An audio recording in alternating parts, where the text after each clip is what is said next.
ఇప్పుడు సజ్జ వడలు ఎలా చేయాలో చూద్దామా రండి. ఇప్పుడు నేను 1 కేజీ సజ్జలు తీసుకున్నానండి.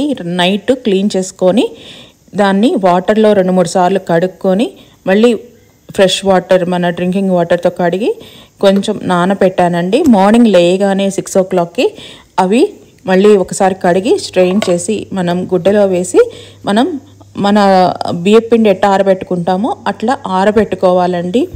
అట్లా ఆరబెట్టుకున్నాక మనకి తడి పొడిగా ఉన్నప్పుడే ఇవి మిక్సీకి వేసుకోవాలి. మనం హాఫ్ మిక్సీకే వేసుకొని మనం లైట్గా రవ్వలాగా చేసుకోవాలన్నమాట. పూర్తిగా పిండిలాగా చేయొద్దండి, కొంచెం బరకగా చేసుకోండి పిండిని. అప్పుడే మనకి సజ్జ బూరెలు భలే క్రంచీగా బాగా వస్తాయండి, చాలా టేస్టీగా ఉంటాయి. ప్రతి ఒక్కరూ ట్రై చేయండి, చాలా బాగుంటుంది. ఇట్లా 1 కేజీ పిండి 3 times కానీ 4 times కానీ మనకు మిక్సీకి వస్తుంది. ఇప్పుడు చిన్న మిక్సీ జార్లో నేను హాఫ్ కొబ్బరి చిప్ప తీసుకున్నానండి, దాన్ని పొడి చేసుకుంటున్నాను. బాగా కొంతమంది గ్రేట్ చేసుకొని పక్కన పెట్టుకున్న వాళ్ళు హాఫ్ కొబ్బరి అంటే చిన్న సైజు బౌల్ అంతా కొబ్బరిని పక్కన పెట్టుకోండి. నువ్వులు కూడా దాంట్లో హాఫ్ చిన్న అదేంటి బౌల్ ఉంటుంది కదా, ఆ బౌల్లో హాఫ్ అయినా వేసుకోవచ్చు. మీకు ఎక్కువ కావాలంటే ఎక్కువైనా వేసుకోవచ్చు. తెల్ల నువ్వులు వేసుకోండి. ఇప్పుడు బెల్లం నేను 1/2 కేజీ బెల్లం తీసుకున్నానండి, దాన్ని గ్రేట్ చేసి పక్కన పెట్టుకున్నాను. ఇప్పుడు నేను ఒక పెద్ద కడాయి పెట్టుకున్నానండి. నేను ఎందుకంటే తిప్పేటప్పుడు నాకు హ్యాండ్ ఫ్రీగా తిరగాలని చెప్పి ఇట్లా మన ఇడ్లీ పాత్ర కానీ దానికైనా ఉంటే మీ దగ్గర పెద్ద కంటైనర్ ఉంటే అది కడాయి ఉంటే పెట్టుకోండి. ఇప్పుడు నేను నువ్వుల్ని లైట్గా రోస్ట్ చేస్తున్నానండి. చాలా లైట్గా రోస్ట్ చేయాలి, ఎక్కువ రోస్ట్ చేయకూడదు. రోస్ట్ చేసి పక్కన పెట్టుకోవాలన్నమాట. ఇప్పుడు కొంచెం వాటర్ వేసినాం. నేను ఒక 200 ml ఆఫ్ వాటర్ వేసాను. 200 to 250 ఉంటుంది. ఆ వాటర్లో నేను 1 స్పూన్ నెయ్యి వేసుకుంటున్నానండి. ఈ పాకం బాగా అంటే డస్ట్ ఉందో లేదో చూసుకోండి.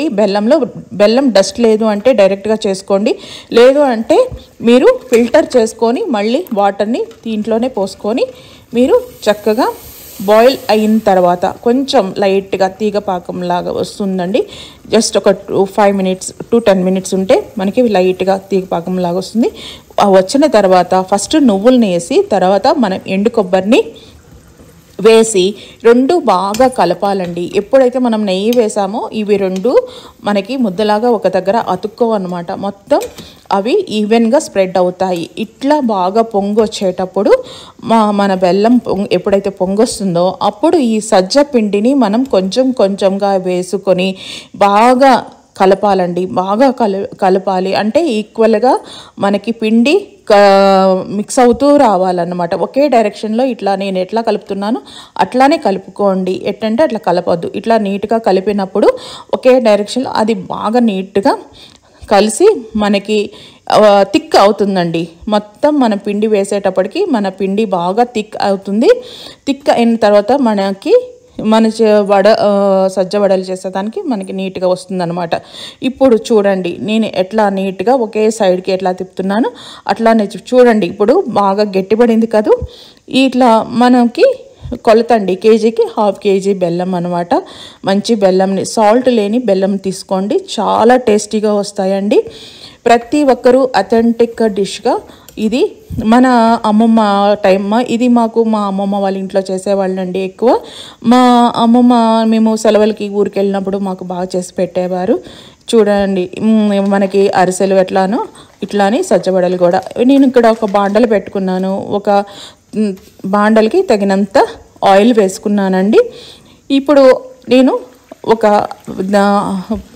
షీట్ మీద ఈ ఒక పెద్ద నిమ్మకాయ సైజ్ అంతా పిండిని తీసుకొని నేను ఒత్తుకొని వడల్లాగా వేస్తున్నాను. కొంతమంది రంధ్రం పెట్టుకుంటారు మధ్యలో, కొంతమంది రంధ్రం పెట్టుకోరండి. రంధ్రం పెట్టుకోకపోతే మన సజ్జ వడలు బాగా బూరెల్లాగా పొంగుతాయి, చాలా టేస్టీగా ఉంటాయండి. బయట క్రంచీగా, లోపల చాలా స్మూత్గా, చాలా టేస్ట్ వస్తుంది. ప్రతి ఒక్కరూ ట్రై చేయాల్సిన ఒక మంచి రెసిపీ అండి ఇది. పిల్లలు ఎంత ఇష్టంగా తింటారు అంటే అంత ఇష్టంగా తింటారు. మన పాతకాలంలో అరిసెలు, కొబ్బరి బూరెలు, సజ్జ వడలు ఇలా అందరూ మనకి చేసేవాళ్ళు కదండి. స్వీట్స్, మైసూర్ పాక్ అని ఇట్లానే ఇక లడ్డు అట్లానే ఈ అథెంటిక్ డిష్ని మన పిల్లలు అంటే గ్రామాల్లో ఉన్నవాళ్ళు అంటే విలేజెస్లో ఉన్నవాళ్ళు తెలుస్తుంది, కానీ మన సిటీస్లో ఉన్న కొంతమంది పిల్లలకైతే తెలియదు. కానీ దీంట్లో హెల్త్ బెనిఫిట్స్ చాలా ఉన్నాయి కాబట్టి ప్రతి ఒక్కరూ దీన్ని ట్రై చేసి నాకు కామెంట్ రూపంలో తెలియచేయండి. చూడండి నాయి ఎంత గోల్డెన్ కలర్ వస్తున్నాయో. ఇట్లా బాగా పొంగి గోల్డెన్ కలర్ వచ్చిన తర్వాత ఇవి మనం తీసుకొని పక్కన పెట్టుకోవాలండి. ఆయిల్ కూడా ఎక్కువ లాగదండి, చాలా తక్కువ లాగుతుంది. అసలుకి ఎంత హెల్త్కి ఎంత మంచిదంటే అంత మంచి రెసిపీ అండి. కొంచెం ఓపికతో చేయండి.